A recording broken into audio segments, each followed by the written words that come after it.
All right, so we talked about this yesterday, but I said that 2, 3 itself is not really, it's not even, like I didn't put it on the title of the test or anything like that, but you need to understand 2, 3 in order for it to come back to 2, 5. So in 2, 3, we talked about our possible roots, right? So I would do a plus and minus, a list of all the last number over all the first numbers.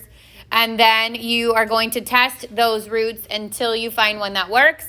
And then you're going to take what's left. And this time, what's left could include an I, right? It probably will. So you're going to either, you won't be able to factor it. There's 2 ways to solve those kinds of questions. One is if you only have an x squared, you can move the other number to the other side and use the even root property. Or the other is use the quadratic formula. So those questions, which they didn't happen in 2, 3 because we hadn't done imaginary numbers yet, but in 2, 5, you can get a real root and then 2 imaginary roots as your answers. And then if it says, and then it's going to ask you for Descartes Rule. So again, that's kind of like a multi-part question. It goes possibles, Descartes Rules, real actual roots, and then linear factors where you want to make sure you put them behind the x values. Then came 2, 4, which was like all the imaginary stuff. So you're going to be asked to add, subtract, multiply, divide, which means you have to multiply by the conjugate to rationalize. And you're also going to see those kinds of answers in your quadratic formula. Please, for the love of God, learn your quadratic formula. Like, I don't want to see anybody, and it happens at least once a year, put b squared plus 4ac. Don't do that. It's b squared minus 4ac, okay? And then you'll simplify that out as much as you possibly can. For the higher powers of I, remember we said we would take it and rewrite it in terms of I squared. So if I had I to the 32nd, I would rewrite it as I squared to the 16th.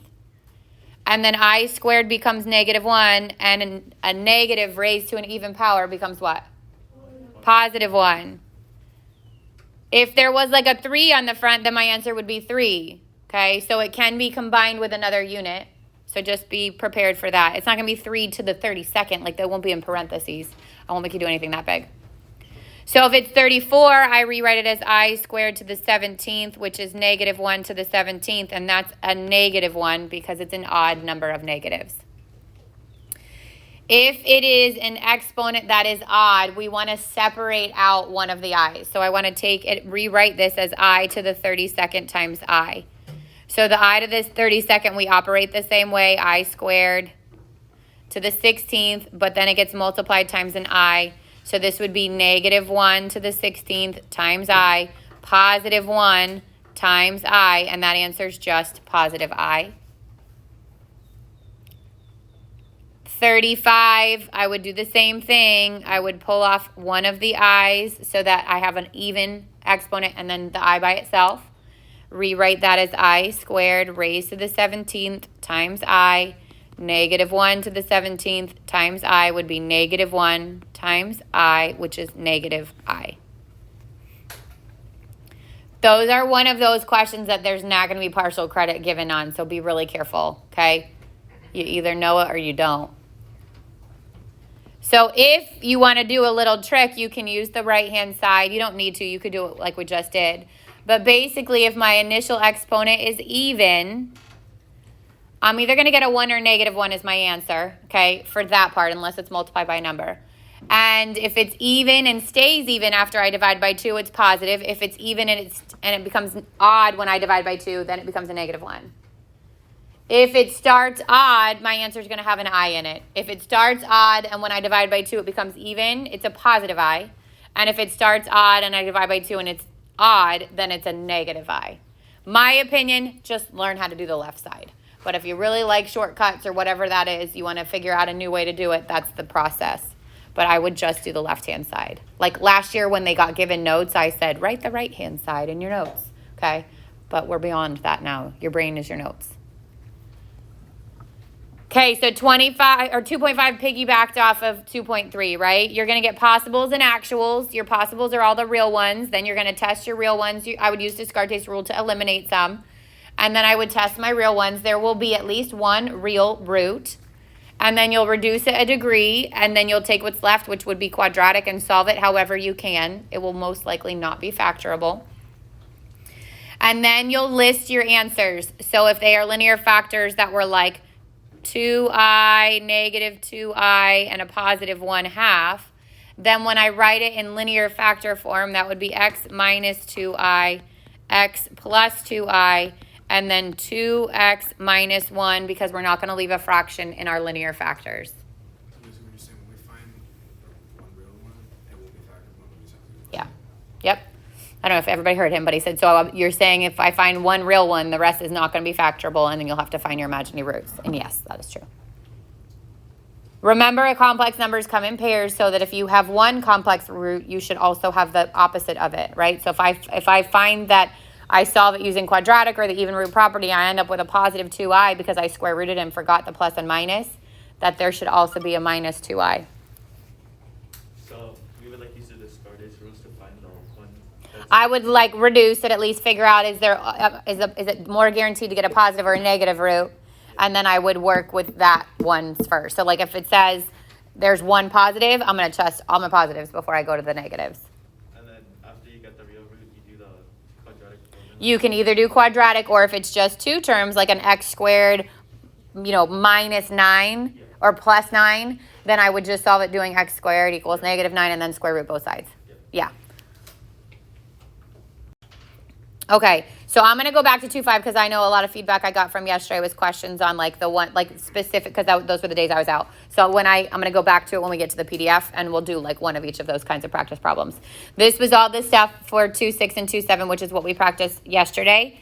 Okay, remember you're going to take your equation, and actually the first thing that we're going to do is factor it. So before I even get to number 1, we're going to factor. And then I would identify my domain by setting the denominator not equal to 0. Make sure it's an interval notation. Then I would check for holes. So I'm going to check to see if things cross out. If there's a hole, I set whatever I cross out equal to 0, and that's the x value of the hole. And then I answer every other question after that based on my updated equation. Then I go vertical asymptotes, horizontal asymptotes, which are the 3 cases where if the one at the top is less than the one in the bottom, it's y equals 0. If they are equal, it's the leading coefficients. And if the one at the top is bigger than the one in the bottom, there's no horizontal asymptote. If the one in the top is 1 more than the one in the bottom, then there's a slant asymptote. So I'm going to take the top, divide it by the bottom, and ignore the remainder. And that gets a y equals. So it's important to remember that my vertical asymptotes get an x equals, my horizontal asymptotes get a y equals, and my slant asymptote gets a y equals. Those are all lines. So format-wise, you have to include the variable equals.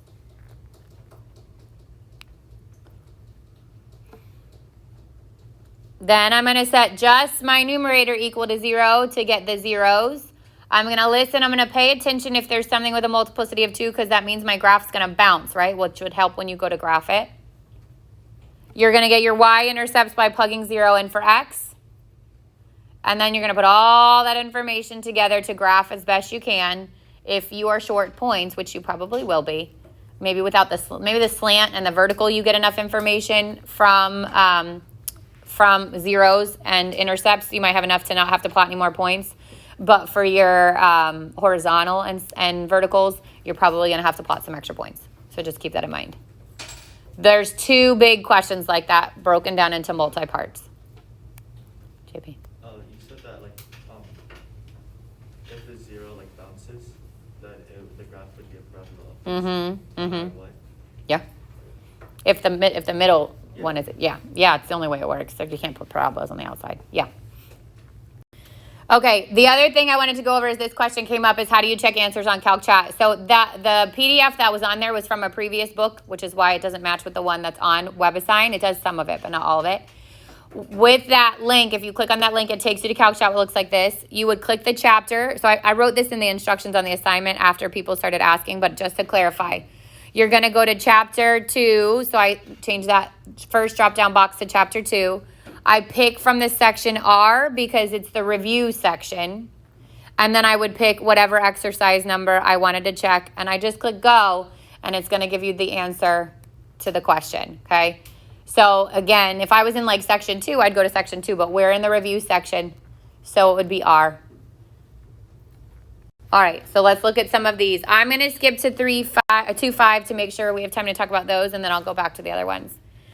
So 2, 5 in this is like chunked into 4 parts. The first being find all the zeros of the function and then write the polynomial as a product of linear factors. Verify your results using a graphing utility.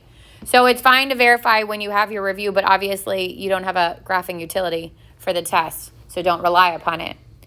So if I was to look at something like number 105. Wait, is this on review? Yeah. It's not factorable, and it won't be. This means I have to start with my possibles. So I'm going to make sure I'm in order of decreasing degree. I'm going to list all the factors. So the first number is just 1, but 24 is 1 and 24, 2 and 12. Oh, I didn't give myself enough room. 3 and 8, 4 and 6. And those would all go over 1. So my possibles would be plus and minus 1, 2, 3, 4, 6, 8, 12, and 24. Then I would find Descartes' rule to help me simplify this or shorten this list. So there's one change of signs here, a second change of signs here, a third change of signs here. So there's 3 or 1 positives. Plug a negative in.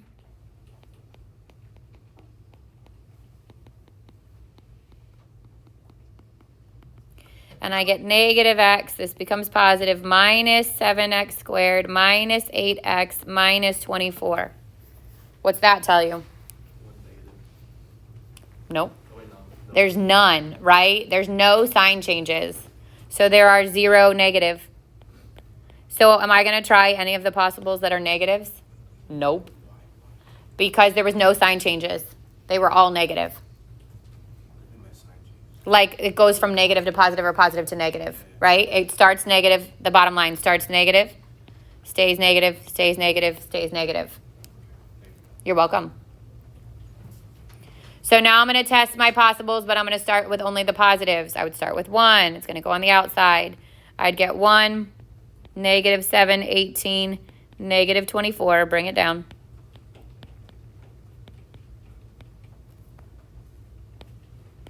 Doesn't work. I go to 2.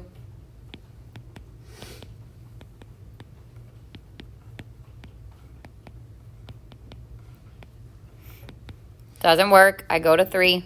I should have cheated and looked up my answer so I don't waste my time, but we're going to keep going.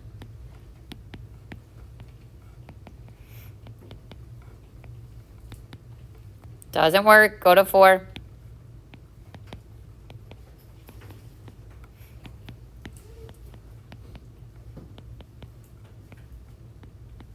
Oh. And there's the 0 that works. So 4 is the first real root.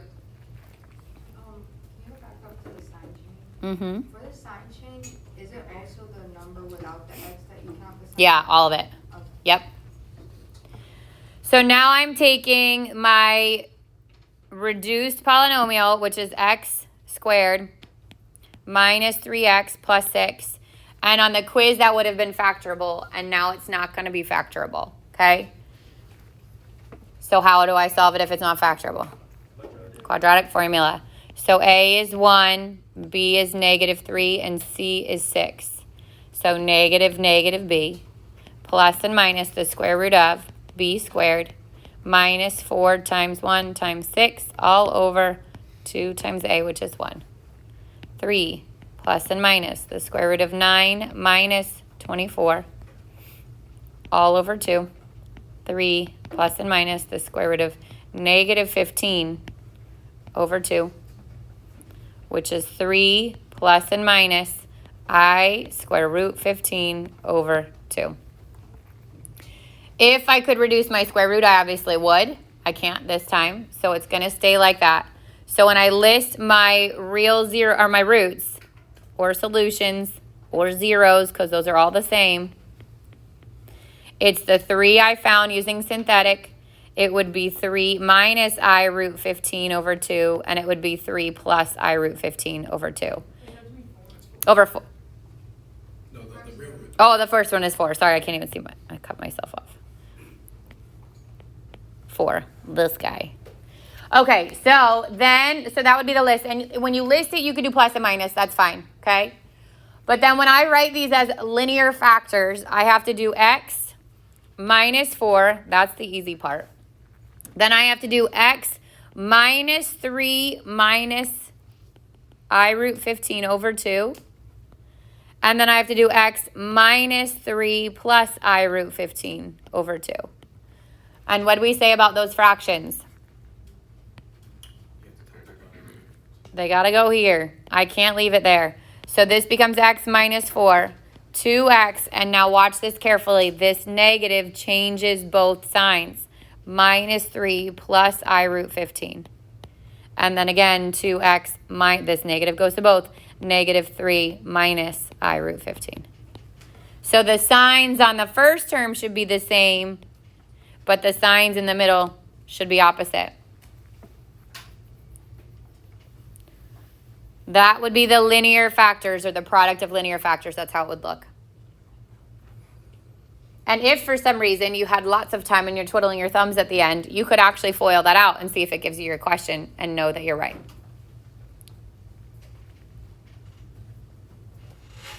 The test is no calculator, right? Correct. Questions on that process? So that would be finding the possible roots, finding the actual roots, and then finding the linear factors, and then using Descartes' rule to help you.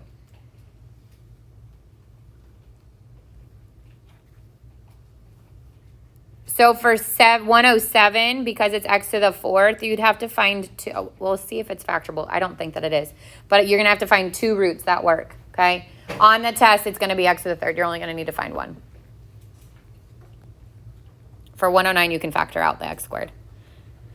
Okay, so this is the same concept. It's just broken down. Find all the zeros, write the polynomials, the product of linear factors. Use your factorization to determine the x-intercepts of the graph, and then use the graphing utility. So don't worry about this part or this part, because you're not going to have the graphing utility and you wouldn't graph on this part. I would say practice-wise, the one we just did is obviously the best option, but then 111 and 113 are better than 107 and 109 just because they're both raised to the 3rd power. So we don't do 107. If you want the extra practice, you can do it, but you don't have to. Yeah. Because 109 is even factorable. Okay, so then go to the next section, which says find the polynomial function with the real coefficients that has the given zeros. So now I'm going to give you the zeros, and then you're going to give me the function. You're going to get one imaginary root. What happens when you get an imaginary root? Good. You know the conjugate is also a root. So if I'm looking at 117, I've got 4, negative 2, 5i. You'd also have negative 5i. And then I would do x minus 4, x plus 2, x minus 5i, and x plus 5i. And then you FOIL that out. Start with the i's. I'm going to do 119 with you because that one has 2 terms, and that's what you're going to see on your test. So I would, because I have negative 3 plus 5i, I know I have negative 3 minus 5i. X minus 1, x plus 4, x minus this whole thing. So it becomes plus 3 minus 5i. Actually, let me put it in parentheses so we know what we're talking about. It'd be minus negative 3 plus 5i. And x minus negative 3 minus 5i. So this becomes x minus 1, x plus 4, x plus 3 minus 5i, and x plus 3 plus 5i. Again, the signs on the I terms should be opposite. The whole goal here is to get them to cancel out. Then I would start with those. So I would start by FOILing out the terms with the i's. So x times x, x squared. X times 3, 3x. X times 5i, 5ix. Go to 3, 3x. Positive 9. Positive 15i. Last one, 5i. So negative 5ix. Negative 15i. Negative 25i squared. All the i's should cancel out if you did it correctly. So I get a positive 5ix and a negative 5ix. A positive 15i and a negative 15i. And this becomes negative 1, making this a positive 25.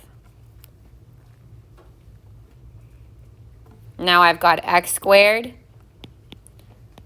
plus 6x plus 34. And then don't forget to bring this down.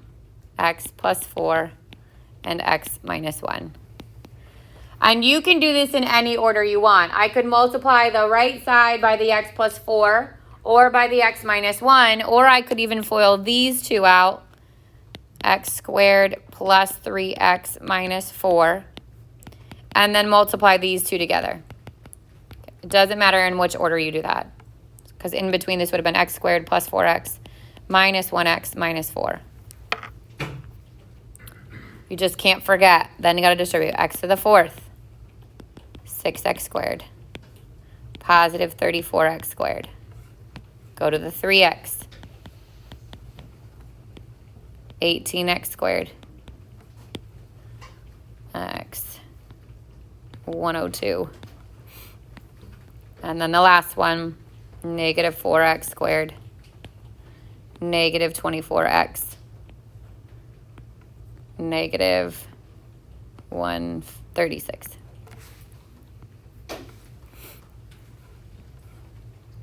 Combine your like terms, so I get x to the 4th. This is a 3. I didn't write that well. 6x to the 3rd, and 3x to the 3rd is 9x to the 3rd. 34x squared, 18x squared, minus 4x squared. So 30 plus 18, 48.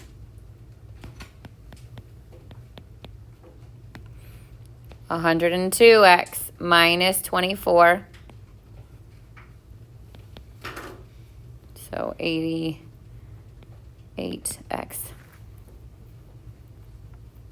Minus 136. That's not 88. That's 78, right? Yeah. So don't do what I'm doing. Actually, be careful. And make sure you get it right.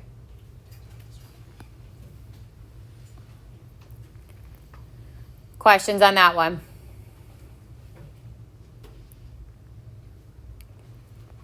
Then the third kind of question from 2-5 is something like this. You're going to get given a function. I'm going to give you one of the roots, and you have to find the remaining ones. So I give you like a head start, but this head start gets messy because you have to divide, okay? So if I give you one imaginary 0, what other imaginary 0 do we know is also an answer? Good. 2 minus square root 5i. So I'm going to FOIL those two out first. X minus 2 minus square root 5i and x minus 2 plus square root 5i. And I'm going to FOIL it out. So x times x squared, negative 2x, positive root 5ix. Then I go to the 2. Negative 2 times x, negative 2 times 2, negative 2 root 5i. And last one, negative root 5ix, positive 2 root 5x, and negative root 5 times root 5, which is 5, I times I squared. And again, if you've done it correctly, everything with an I should cancel out. So a positive root 5ix and a negative root 5ix cancels out. A negative 2 root 5i and a positive 2 root 5i cancel out. This becomes negative 1, so this entire term gets replaced with a positive 5. I get x squared minus 4x plus 9.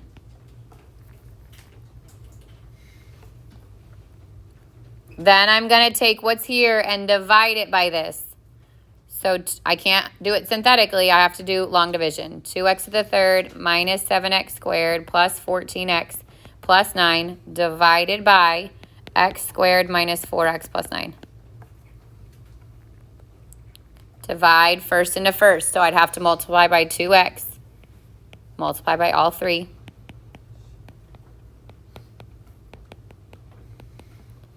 change your signs. These cancel, x squared minus 4x plus 9, and that's a plus 1. Multiply it out, x squared minus 4x plus 9. It cancels out. If it doesn't, you did something wrong because those should have been factors. So the remaining factor here is 2x plus 1, which means the zeros are 2 plus root 5i and 2 minus root 5i. And take that 2x plus 1, set it equal to 0.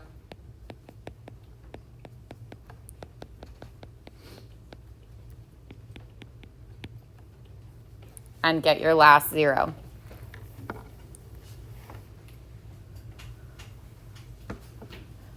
So again, 3 types of questions. So in 2-4, it's like the I stuff. It's adding, subtracting, multiplying, rationalizing your denominator, and a quadratic formula question with an I.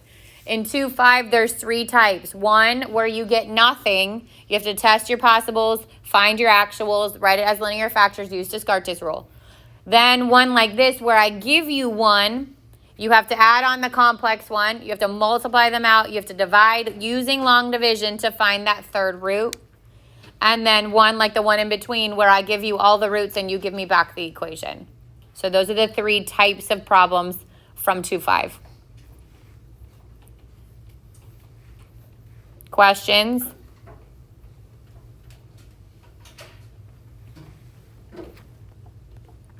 Okay, then 2-6 and 2-7. So like I said yesterday, there's a lot of questions in here that you can graph. I would recommend doing as much as you need to do, okay?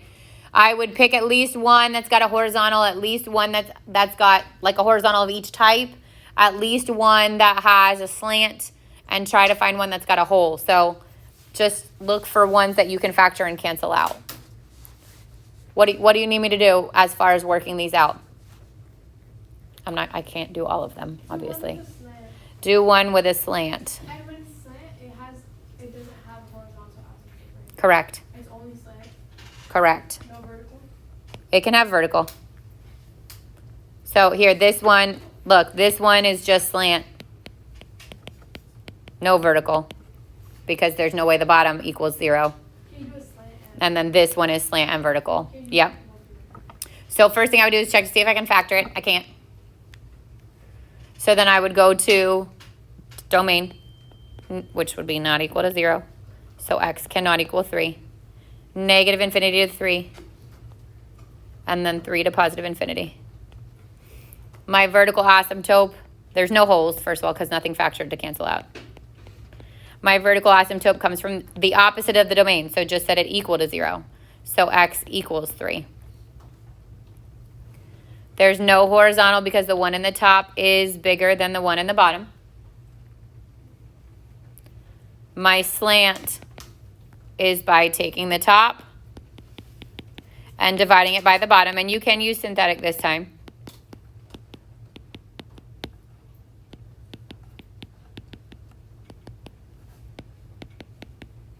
Remember, we don't care about the denominator, the remainder, as long as the first 2 things cancel out. I found my slant. How do you know it's slant? The one in the top is 1 more than the one in the bottom, the exponent. Okay. 1 more. All right, then I would look at my numerator for those zeros. This is not factorable. If I use the quadratic formula on this, it would be negative b plus and minus the square root of b squared minus 4ac over 2 times a. And I end up with an imaginary root because I get 1 minus 4. Which means there are no zeros. What does that mean as far as a graph goes? It never hits that. Never hits the x-axis. My y-intercept, I would plug 0 in. So 0 squared minus 0 plus 1 over 0 minus 3. And I get 1 over negative 3. Would it ever be like a thing when there's no? Like, Sure, because then, it actually should help you graph because you would know wherever my cross is, it's not going to hit those 2. has an I, there's no. Right. How would you know if there's no y-intercept? If there's no, oh no, there should be a y-intercept. Well, no, I guess not. I guess if just x is in the bottom by itself, then it would be undefined, so there would be no y-intercept. And then how would you know when it's undefined? You'd have to plug in 0, and the x would be by itself in the bottom. Yeah, so you'd be dividing by 0. All right, now I'm going to bring in a graph. Yeah, Why'd you use a quadratic formula? because it wasn't factorable. The numerator wasn't. All right, so I've got a vertical asymptote at 3. At x equals 3. I've got a slant at y equals x plus 2. So I'm going to start at positive 2, and my slope is 1.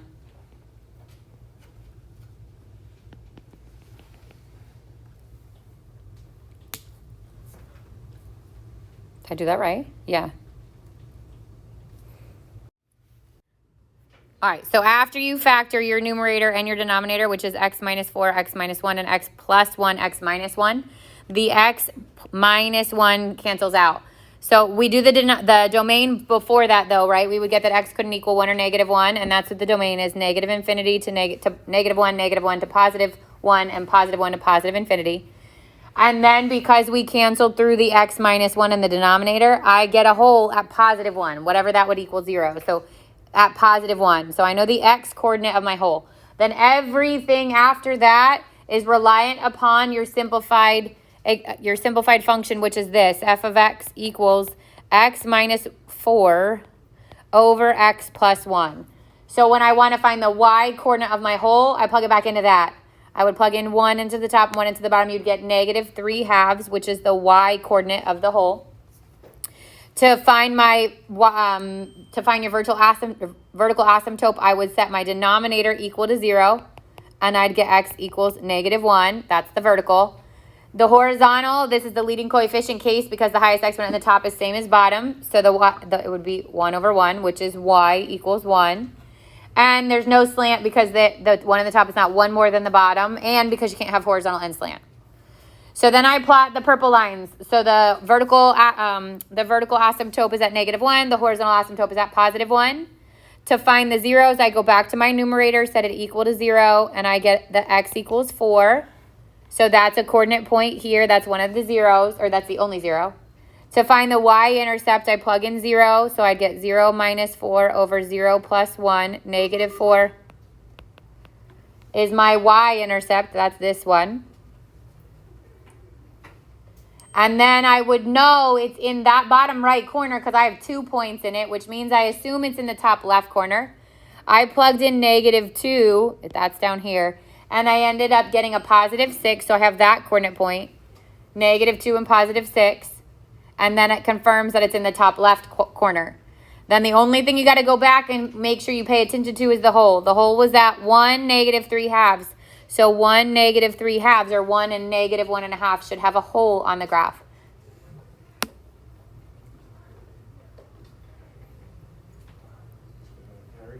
Sure. Any other questions on graphs or 2-5? I mean, whatever you got questions on, this is your opportunity to ask. It's a now or never scenario. Yeah.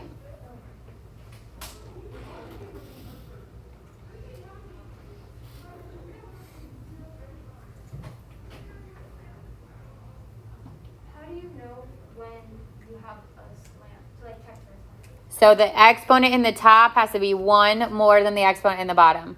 So like if Without a hole, though. So if it did have a slant, it would be x to the third over x squared. Right. Okay. Yeah. So when you eliminated 1, it was still there.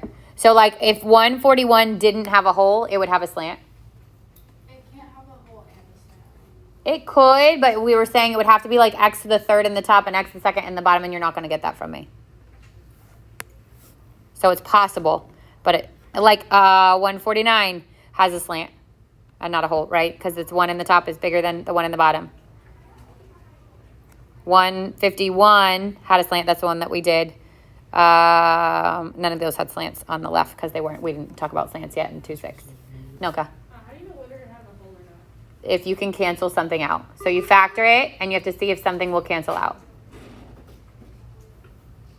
Mm-hmm. So, like, the ones that are, like, fractions that are on the graph, graph the ones that are like Oh, on the homework, I would try to graph as many as you can. on 2.5 we have to graph them. Oh, no. Just 2, 6, 2, 7. So when they're fractions, it's graphing and they're just That's what you meant by fractions. Yes. Yeah. So the rational equations are the graphing. Yep, which is the fraction. So for 141, it would not have a slant? Well, because I didn't even work it out, but does it factor? Let's see. So it would be 3x and x, and then positive 2, negative 1, right? That gives me, yep, over x plus 1. So it does, because it doesn't cancel. There is a slant there. Okay, the slant is Yep, equal. and no hole. Okay. So this one would also have a slant asymptote. So I know it only says to like, this one says use a graphing utility to verify, but I would actually try to graph them and then get your answers. Like that's a good one to graph because it has a slant, it has 2 zeros, it has a vertical asymptote. So that's a good one to graph. And then you can use your graphing utility to check, but you're not going to have a graphing utility on the test. So there is a practice test on Canvas. It's like one of the ones that like will auto grade, so it will tell you that your answers. It is completely optional, okay? It is also multiple choice. Your test is not going to be multiple choice, okay? But that's how I found it. You can use those questions to help you practice. My recommendation would be to do the PDF today, tomorrow, if you haven't already done it. But then revisit this stuff on Monday. Because if you're good today, you don't want to lose it. And you don't only want to study on Monday. So the best opportunity is both. Like if you've done the review, you did it last night or today, fantastic. Come back to this stuff on Monday. Maybe do the practice test on Monday so you can check your answers as you go.